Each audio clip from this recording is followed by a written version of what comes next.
নমস্কার। অনেক দিন পর আমার ছাদ বাগানে যে ডাউন গাছগুলি লাগিয়েছিলাম সেইগুলি ভিডিও শ্যুট করছি। এছাড়া আরও কিছু গাছ লাগানো হয়েছিল, সেগুলিও দেখাবো। তো দেখতেই পাচ্ছেন সবেমাত্র কতগুলো ফুল এসছে। আজকে আশা করছি এটা ফুটবে, এবং এইখানেও আরেকটা ফুটেছে, আর এই সাইডেও একটা ফুটেছে। বেশ ভালো লাগছে, কারণ গত বছর এরকম টাইমে আমি ওই সাইডের ব্যাক টবে 3টে ডাউন গাছ লাগিয়েছিলাম, তো সেখানে ফুল ফল পেয়েছিলাম। তো এই বছর এরকম টাইমে আবার ধরতে শুরু করেছে। তার ভিতরে একটা ফল আশা করি দাঁড়িয়েও গিয়েছে। দেখা যাচ্ছে কি, হ্যাঁ এইখানে এই ফলটা দেখুন, কবে কবে গোপনে গোপনে ফুল ফুটে গিয়েছিল, এখন ফলে দাঁড়িয়ে পরিণত হয়েছে। তো ডাউন গাছগুলি দু সাইডে লাগানো আছে, একটা এই সাইডের লম্বা ক্যারেটে, আর এবং এই সাইডে একটা, এই এক পোর্শনে লম্বায় লম্বায় দুটো করে ক্যারেট লাগানো আছে, আর এই সাইডেও দুটো করে। যদি দূর থেকে একটু দেখায় তাহলে বুঝতে পারবেন কি ঘন আকারে হয়েছে। একটা সময়, এর আগে আমি ভিডিওতে বলেছিলাম, একটা সময় আসবে যখন আমি এই দিক দিয়ে হাঁটাচলা করতে পারবো না, কারণ এত পরিমাণ ডালগুলো বড় হয়েছে। কিন্তু এই বছরই যে এর পরিণতি এরকম হবে আমি কোনো ভাবতে পারিনি। এখন তো বর্ষাকাল বলা যেতে পারে, কারণ আর কিছুদিন পরে প্রত্যেক দিন ঝড় বৃষ্টি হবে। তো এখন তো জলের কোনো প্রয়োজন হবে না, কিন্তু শীতকালে কীভাবে জল দেবো তাই ভাবছি আমি গাছের গোড়াতে। যাই হোক, তো আমার যেটা মনে হয়, তো অতিরিক্ত গাছ লাগাতে গিয়ে আমি খুব কাছাকাছি গাছগুলো লাগিয়ে দিয়েছি।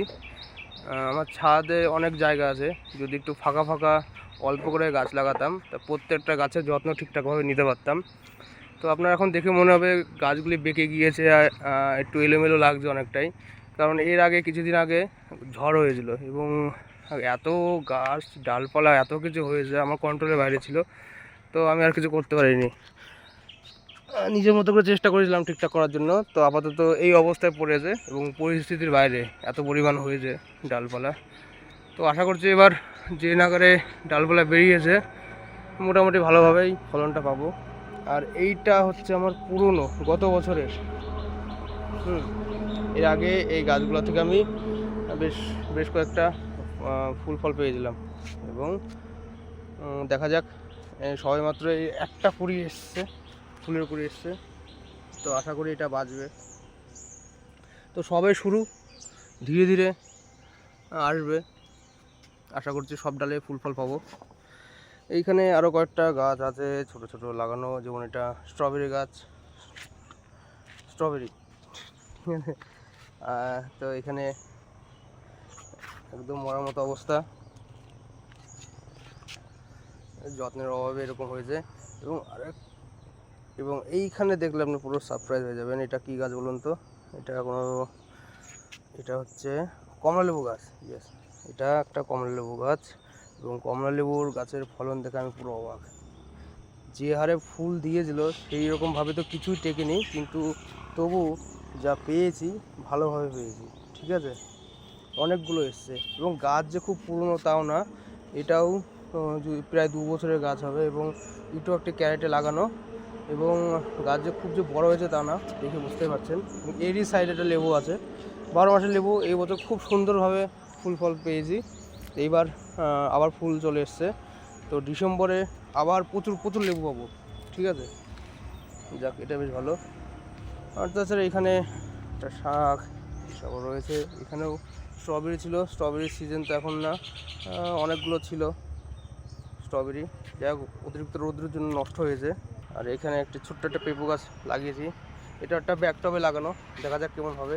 এর আগে 2বার লাগিয়েছিলাম পেঁপু গাছ খুব শৌখিন গাছ হয়, একটু এমন তেমন হলে মারা যাচ্ছে। তো আমি আর এরপরে যদি আবার এটাও মারা যায় তা আমি আর রিস্ক নেবো না। ঠিক আছে, তো মোটামুটি এই আমার ছাদের বাকিটা অংশ, এবং অল্প একটু জায়গার ভিতরে আমি অনেকগুলো গাছ লাগিয়েছি। এখানে 100টির উপরে ডাউন গাছ আছে। আর এক বছরে দেখুন এর পরিস্থিতি কী হারে বেড়েছে।